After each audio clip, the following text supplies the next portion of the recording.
ఏం నచ్చిందన్న మీకు బాగా? సినిమా సాంగ్స్ బాగున్నాయి, ఫైట్లు బాగున్నాయి, చాలా మంచిగా అనిపిస్తుంది. సినిమాలో హైలైట్స్ ఏంటి బ్రో? ఫైట్లు హైలైట్ ఉన్నాయి అన్న. మ్యూజిక్ బాగుంది, ఇంటర్వెల్ ఎలా అనిపించింది? ఇంటర్వెల్ బాగుంది, మంచిగా అనిపించింది.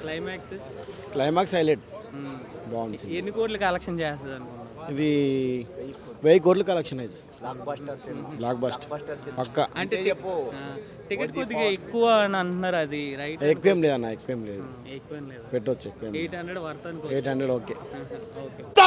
అసలు సినిమాకి హీరోనే తమనన్న. ఆ బ్యాక్గ్రౌండ్ మ్యూజిక్ అలా కొడుతుంటే ఇట్లా సీట్లు ఊగుతున్నాయి. అసలు ఫ్యాన్స్కి అయితే ఫీస్ట్. గబ్బర్ సింగ్ తర్వాత మళ్ళీ అలాంటి సినిమా.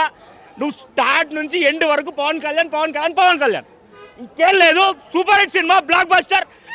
జై పవన్ కళ్యాణ్, జై కళ్యాణ్. వస్తున్నాయి కదా, చూస్తున్నారు కదా. ఫస్ట్ డే వచ్చినాయి, అవే రిపీట్ పడుతాయి. ఇంటర్వెల్ బ్యాంగ్ ఎలా అనిపించింది? చూడండి భయ్య, ఆ సినిమా ఇంటర్వెల్ బ్యాంగ్, క్లైమాక్స్, ఇప్పటి వరకు పవన్ కళ్యాణ్ ఇలాంటి క్యారెక్టర్లో కానీ, ఇలాంటి అవుట్లుక్లో కానీ, ఇలాంటి అవుట్ఫిట్లో కానీ లేడు. టాప్ టు బాటమ్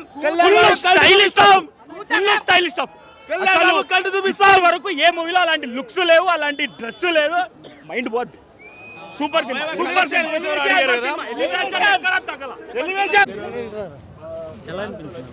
అన్న టైటిల్ కార్డుకి సగం చచ్చిపోతాం, ఇంటర్వ్యూలకి పూర్తిగా చచ్చిపోతాం. నా ఆత్మ చూసిన సెకండ్ హాఫ్. ఇప్పుడు వెళ్ళి నేను బాడీ ఎత్తుక్కొని రేపు మార్నింగ్ షోకి మళ్ళీ వెళ్ళాలి. అంతే రివ్యూ, ఇంకేం లేదు, ఇంకా అదే రివ్యూ. ఇంటర్వ్యూలు చెప్పాను కదా, చచ్చిపోయాను పూర్తిగా. ఇంకా అక్కడ నుంచి తమన్నా శవమే డబ్బులు కొట్టాడు. ఇంకా మొత్తం మామూలుగా లేదు. ఇదేదో దీనికోసం చెప్పింది కాదు. ఎవరైనా ట్రాల్ చేస్తే వాళ్ళందరికీ ఒక షో ఏం చేయండి. రేపు నుంచి ట్రాల్ చేయడానికి జనాలు ఉంటారు, ఇంకా అందరూ పొగుడినలే ఉంటారు. చూసుకోండి. ఇంకా అంతే. టికెట్ కాస్ట్ ఎంత బ్రో? నేను 800 పెట్టుకున్నాను ప్రీమియర్స్. ఎంత పెట్టుకున్నా పర్లేదు అనేసి అనుకోవచ్చు. చెప్తున్నా కదా బ్రో, టైటిల్ కార్డుకి 500 అయిపోయింది. ఇంకా నాకు పైసా వసూలు. ఇంటర్వ్యూలకి ఇంకో 500 తీరిపోయింది. నేనే 200 ఇవ్వాలి వాళ్ళకి, దొరకట్లేదు, వాళ్ళు ఇచ్చేస్తాను వాళ్ళకి.